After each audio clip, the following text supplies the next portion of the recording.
Spoilers for Amphibia ahead. It is a great show. Go watch it. I will be spoiling it, so go watch it.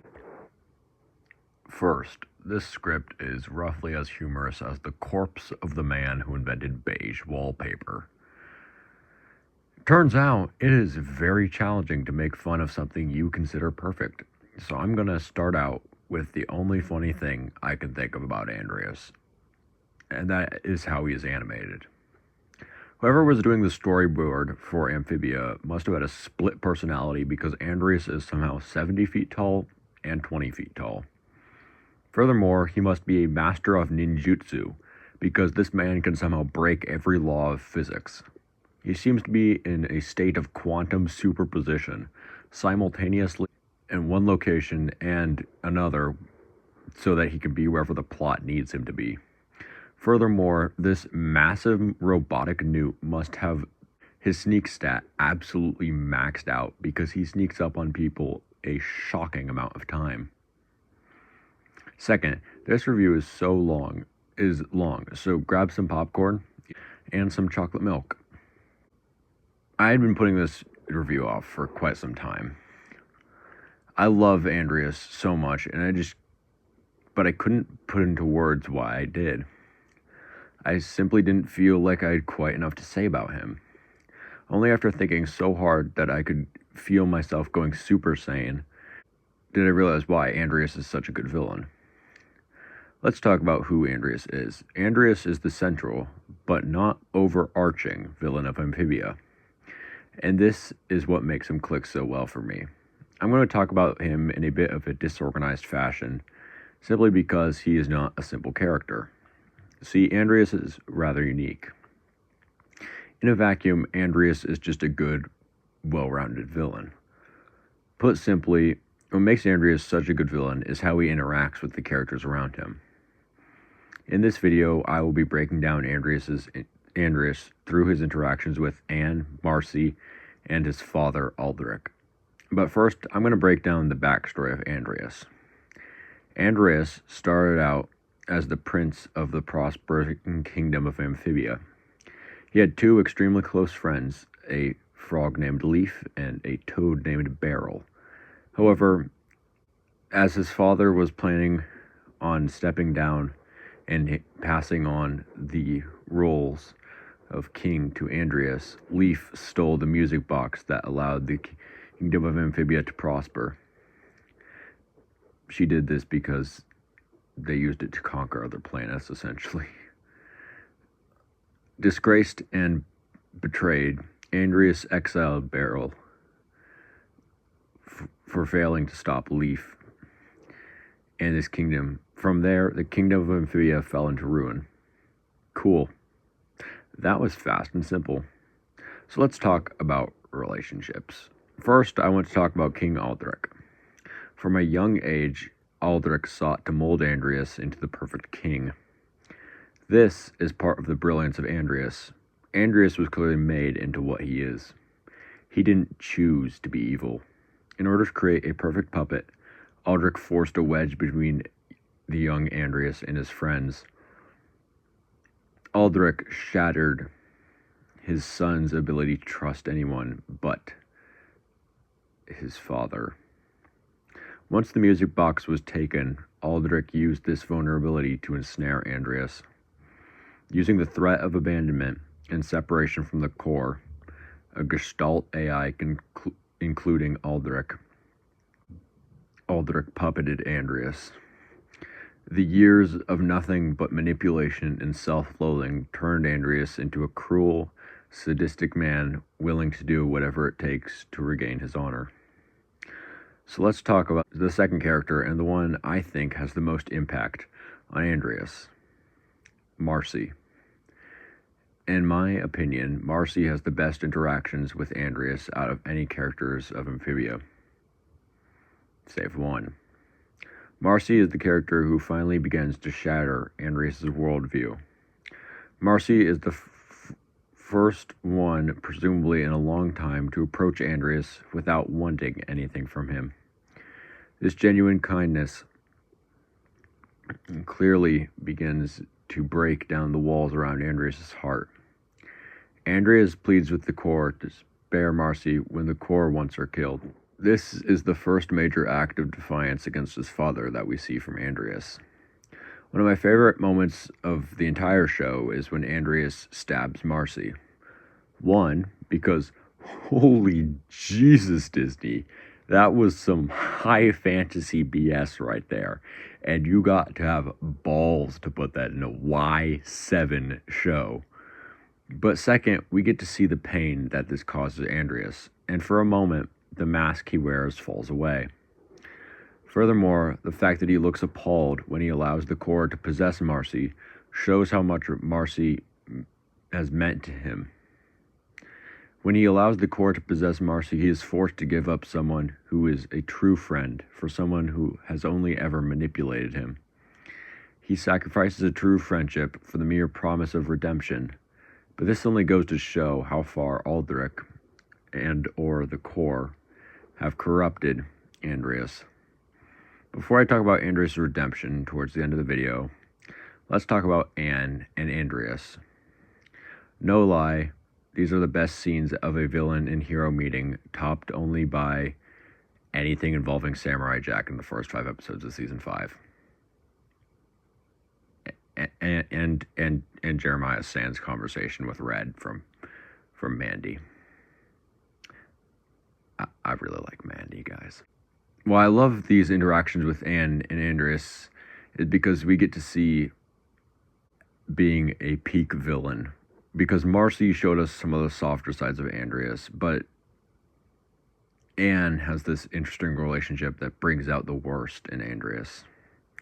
Okay, before I go on, I am well aware that every character in this show has the exact same name. Anne, Andrias, Aldrich. Presumably there's also somebody named like Anthony hiding in the background. Anyway, back to important non-name based alliteration information. That kind of rhymed. Andrias hates Anne, and I think their back and forth gives great insight into the characters. But I'm getting ahead of myself. The reason I think Andrias hates Anne is something that gives so much depth to Andrias. Andrias failed where Anne succeeded. Anne was betrayed by her friends, but she was able to go on to find new friends and make new relationships with the Planters. Anne was able to come back from her betrayal by her friends, while Andrias wasn't. What Andrias says after Anne claims that Sprig is her best friend encapsulates this. He says, quote, "That's the thing about friends. The more you love them, the more you hurt when it hurts when they go." End quote. He resents Anne because she found peace, while he is left in a desperate struggle trying to forget the past. This is even further demonstrated in the fight between Anne and Andrias. It is the perfect encapsulation of both their characters. Andrias tries to tear Anne down by pointing out how what she loves will eventually crumble. Her friends, her family, everything she's built. Only for Anne to clap back that she pities Andrias for closing himself off from friendship, and how suffering and silence must have been very hard for him for all those years. I like this for 2 reasons. One is because during their fight, whoever has the upper hand in the philosophical argument also has the upper hand in the actual fight. But second, it is the first time we get to see Andrias truly furious. I mean, truly furious. We've seen him angry, but never like this. And that's because Anne's jab strikes at the heart of his character. He is someone who has given up on friendship out of fear of giving hurt. But enough beating around the bush. Let's talk about Andrias' redemption. And the main reason I love his character. During the fight between Anne and Andrias, a letter for Andrias from Leaf is discovered and delivered to him. This is my absolute favorite scene in the whole series. This is when the mask of Andrias is finally broken. Upon reading that he had forgotten him, remembered him, he is forced to look at himself. He finally feels the weight of all the things he has done. He tried so hard to forget because he believed he had been forgotten. He weeps and laments that he has gone too far to ever be redeemed. This is such a beautiful scene, and Keith David's, Jesus Christ, those are not even close to being the same person. Wow, that was... Keith David gives the absolute performance of a lifetime here. His voice is so full of emotion. He is about to give up the fight before one last psychic manipulation from the core causes him to stand up. But then we get this incredible moment where Andrias looks back down at his hand and sees the note from his friend and retracts his armor, allowing a superpowered Anne to essentially just fly straight through him. It's very interesting, the imagery used here, because whenever Andrias is in his armor, he is closed off, but he opens his armor twice. One, when he's reading the letter, and another time when he finally decides to stop fighting. Both these times, he is becoming vulnerable, and it is a beautiful piece of visual storytelling, with the armor essentially being the armor around his heart. This is the point when Andrias finally tries to be redeemed. And in the final episode, he is. In a very cool moment, he crushes the crown that his father had been using to shackle him, both literally through the psychic messaging and figuratively by dangling the chance for redemption and leveraging his failures as a prince in front of Andrias. We see in the final moments of the show that Andrias is now a simple farmer. He wears heavy chains to remind him of his sins, but he also uses Beryl's hammer as a walking stick, showing that he has finally found peace. These final moments actually remind me a lot of the final moments of the initial big arc of the First Republic, Old Republic, Star Wars comic books, where you can see the main Jedi has become a simple farmer.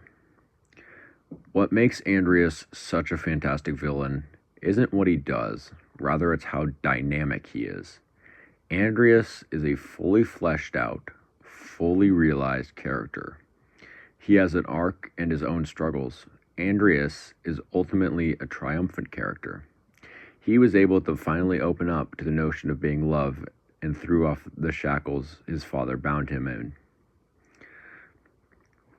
Thanks for watching. I thought this was going to be long, but it's not. Instead, it's just very, very scatterbrained. I'm sorry about that. Please like and sub. I don't really know who I'm going to do a deep dive on next, but I do have some ideas. I hope you enjoyed. Have a great night. Peace. I don't know if it's night where you are. I'm recording this at 11:06, so it's night where I am. Peace.